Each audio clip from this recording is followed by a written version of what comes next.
Rock bottle on the track, boy.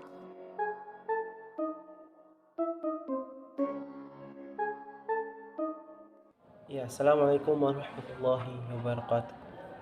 Innal hamdalillah nahmaduhu wa nasta'inuhu wa nastaghfiruhu wa na'udzu billahi min syururi anfusina wa min sayyiati a'malina may yahdihillahu fala mudhillalah wa may yahdihillahu fala hadiyalah.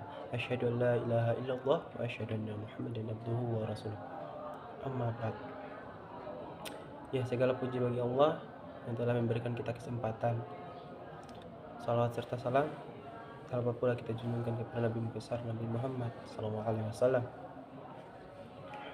Iya, saya Rizal Abdullah. Saya di sini sengaja membuat video untuk memenuhi tugas dari studi Islam. Di sini saya akan menjelaskan sedikit tentang metode Al-Quran dan kontemporer. Iya.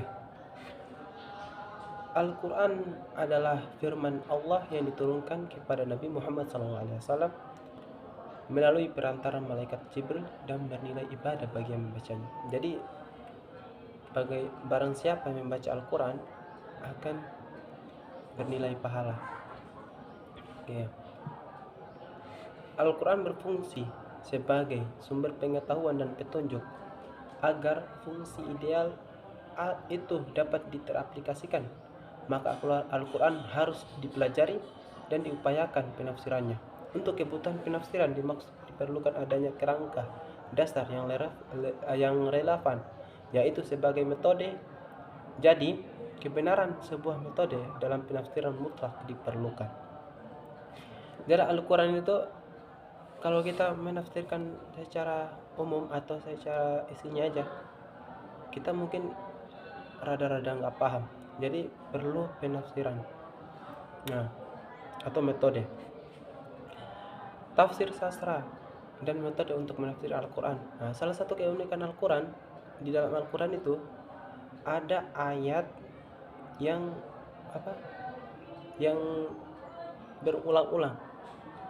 Kayak di dalam surat Al-Rahman itu Fabi ayyi alai rabbikuma, kan ada beberapa, maksudnya di situ diulang-ulang. Itu namanya keunikan Al-Quran di situ. Terus metode-metode untuk menafsirkan ayat Al-Quran. Jadi Al-Quran itu punya metode-metode juga. Yang pertama itu metode al-tafsir al-tahlil atau metode analisis. Metode tahlil ini adalah metode yang berusaha untuk menerangkan ayat Al-Quran dari berbagai seginya, berdasarkan urut-urutan ayatnya atau surah-surah dalam mushaf, dengan menjolkan kandungan lafaz-lafaznya hubungan ayat-ayatnya sehubung surah-surahnya, sebab-sebab turunnya, hadis-hadis yang berhubungan. Jadi metode al-tahlil ini hadis-hadis yang berhubungan dengan Al-Quran itu dibahas, terus sebab-sebab turunnya apa gitu kan. Terus ada juga metode yang lain. Ini metode yang pertama. Yang kedua adalah al-tafsir al-ijmali atau metode global. Metode al-tafsir ijmali ini adalah metode tafsir yang digunakan oleh Nabi Muhammad SAW sebagai al-mufassir al-awal untuk menafsirkan Al-Quran dengan cara singkat dan global. Jadi Nabi Muhammad ini memakai al-tafsir al-ijmali ini. Jadi dia itu menafsirkan ayat Al-Quran itu secara singkat tapi padat isinya. Metode ini digunakan agar pesan yang tersirat dalam ayat-ayat Al-Quran itu dapat dipahami dengan mudah dan gampang oleh umat Islam. Terus ada al-tafsir yang ketiga ini, al-tafsir al-mugharah atau metode komparatif. Syahrin Harhab menjelaskan bahwa tafsir mugharon antara ayat adalah suatu metode mencari kandungan ayat Al-Quran dengan cara membandingkan suatu ayat dengan ayat yang lain, yaitu ayat-ayat yang dimiliki kemiripan redaksi dalam suatu masalah atau kasus yang berbeda atau lebih atau yang memiliki redaksi yang berbeda. Terus yang keempat atau yang terakhir itu adalah al-tafsir maudhu'i, metode tematik. Metode tafsir al-maudhu'i ini adalah metode tafsir yang berusaha mencari jawaban Al-Quran dengan cara mengumpulkan ayat-ayat Al-Quran yang mempunyai tujuan yang satu. Nah, yang bersama-sama membahas topik atau judul tertentu dan menertibkannya sesuai dengan masa turunnya selaras dengan sebab-sebab turunnya.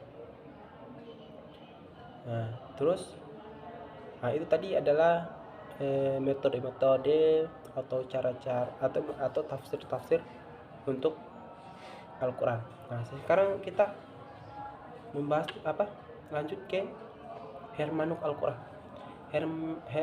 Hermeneutika Al-Quran. Nah, hermeneutika itu adalah metode dalam membaca dan memahami teks dan makna secara umum. Jadi kandungan ayat Al-Quran itu kita memahami secara umum. Nah, Sahirun Samtudi memetakan aliran hermeneutik Al-Quran menjadi 3 kelompok. Yang pertama adalah pandangan kuansi objektivi tradisionalis. Ya, ini suatu pandangan bahwa Al-Quran harus dipahami, ditafsirkan serta diaplikasikan pada masa kini. Sebagaimana ia juga telah dipahami, ditafsirkan dan diaplikasikan pada situasi di mana Al-Quran diturunkan pada Nabi Muhammad SAW. Nah, yang kedua adalah kuansi objektivis